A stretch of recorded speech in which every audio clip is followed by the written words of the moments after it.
On January 17th, the Millard District experienced its first e-learning day ever, an experimental form of online learning to substitute for student absences on snow days.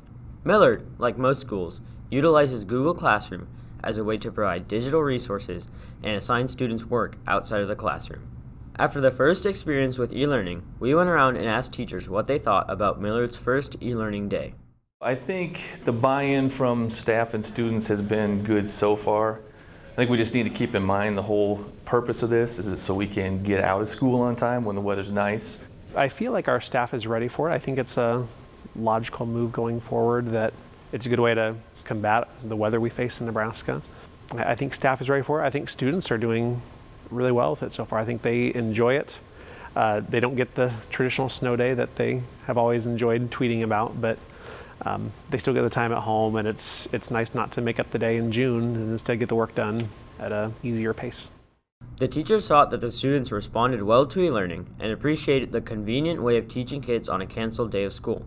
They had plenty of ideas to help students learn while they were at home. It turned out it was actually pretty easy for our e-learning days. We have a lot of stuff in my AP World and psychology classes that we're typically doing as a class online together.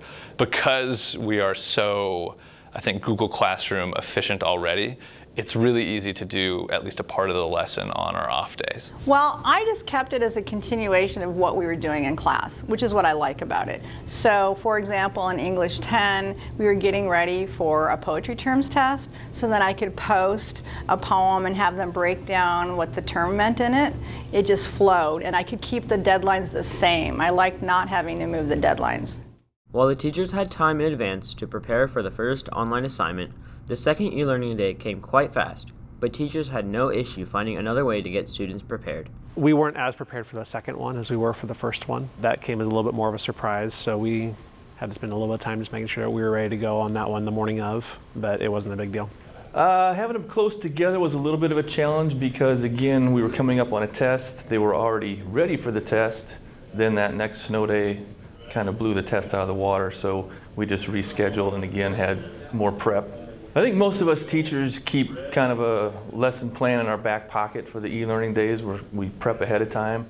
Millard's new e-learning process is a great way for teachers to keep the momentum of learning going and keeping students well prepared for their classes when they come back to school. We're excited to see if other districts will adopt this form of learning and whether e-learning days are here to stay. For the Blue View, this has been Arnav